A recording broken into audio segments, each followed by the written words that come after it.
I'm busy enjoying this conversation, and it's very powerful what you're sharing. Thank you so much. Very powerful. If I just quickly talk about the pretense, people who are not fine, but they claim to be fine. That is not good. You can't get help with that mindset.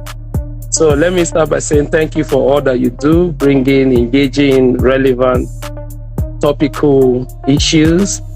And I said I had to come in and contribute a little bit before I get busy again. Okay, thank you so much. So we have Pastor Ike here. Oh my God, he's doing great things in the kingdom. And you would think I am a good presenter or I talk. You've not heard this man talk. Christ. He is something else. He's an embodiment of wisdom and everything. And sometimes when he talks, I just keep my phone and I'm like listening to his ministration. He also has you can look him up, look what he does, and I can tell you'll be blessed. So yes, please. I know you have a ministration you're doing tomorrow, and I know you said you were traveling. So yeah, give us your contributions while I continue. Or let me even tell the story probably before I give you the floor, right? I was telling us that anybody that says I'm fine when they should be hurting. See, when you are hurting hot, it is okay. You can never suppress a hurt. You cannot suppress a pain. You must feel it. It's like saying that a child that is born today just starts walking. No, there is a process. You must feel it. You can't even get healing without feeling pain. That's why it's called healing. Okay, what are you healing from if there is no existing pains in the first place or hurt? Right? So I have this daughter who got pregnant to a guy she was, supposedly, engaged to. And when she got pregnant, they've already said, I'm going to marry you. Okay, this. And that's when he knew he wanted to serve God in a different way. And then he left her, right? So when he left, I understand she was so bitter with what had happened, right? And so she was telling me the story, and I could feel the pains in her voice. And I said, you're going to be fine. You'll be healed.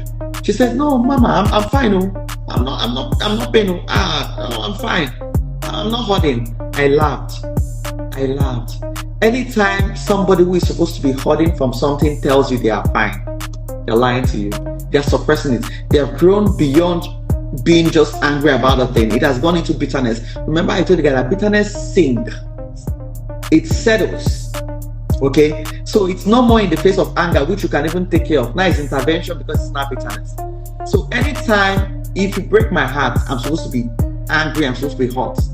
But if I'm telling you, oh, I'm fine, no lie, you cannot trash talk things like that. You cannot belittle things like that. They are normal. You must go through the phase. Okay?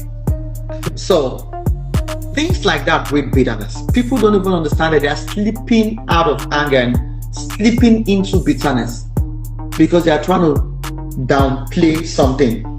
And they're trying to make it look like, expression will make something go. Sometimes when you express, it goes. But when you suppress, it builds in. Okay? So, man of God, let me throw the floor to you. We're talking about healing without bitterness. I was just trying to tell them about the call-out we've seen. And it's not, people will say she's just an angry person. It's the call-outs when the woman came and called out the man of God, over what affairs they've had in years. I was trying to tell them, I said, that is not anger. It is bitterness. Because bitterness sometimes can sit in a person for a long time, waiting for the right time to explode.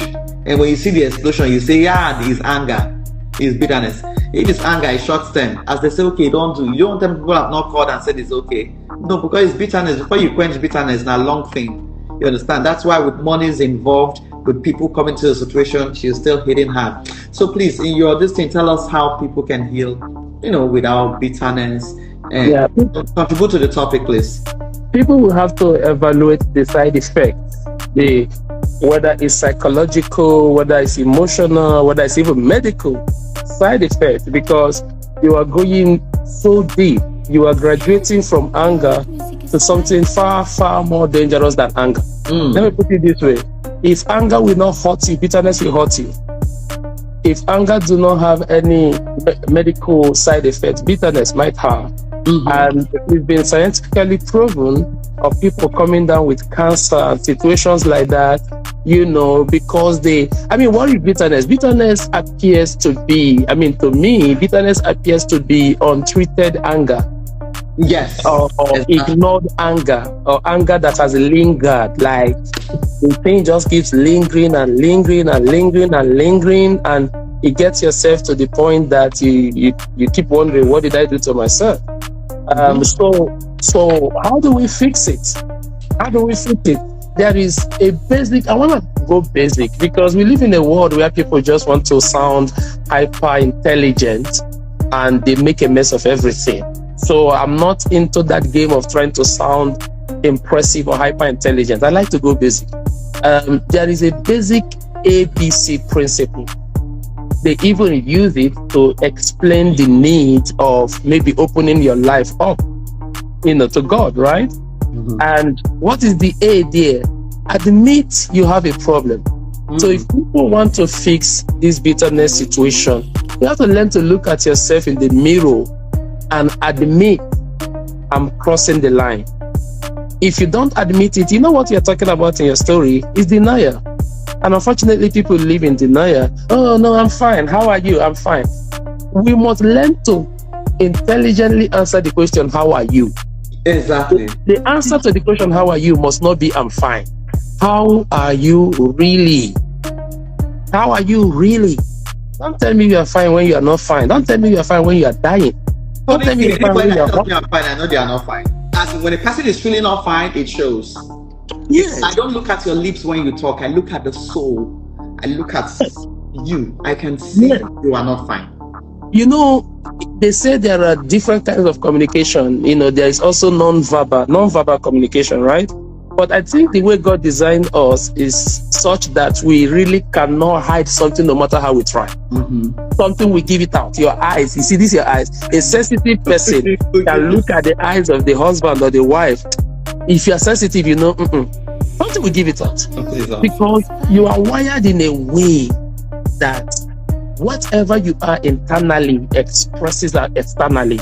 If you are joy internally, oh my God, you electrify the room with joy.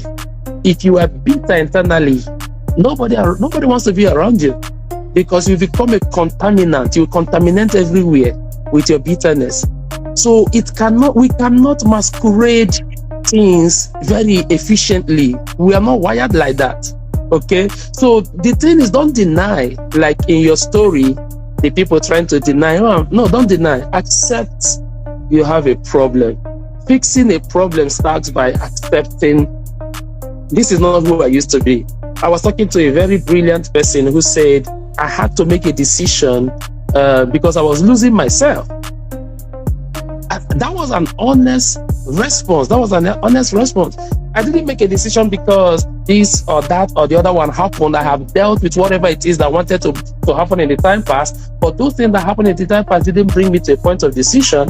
But when it came to the fact that I'm losing my essence, I'm losing who I am, I'm losing, I say, I'm trying to hold on to myself and to completely lose myself and become a shadow of me.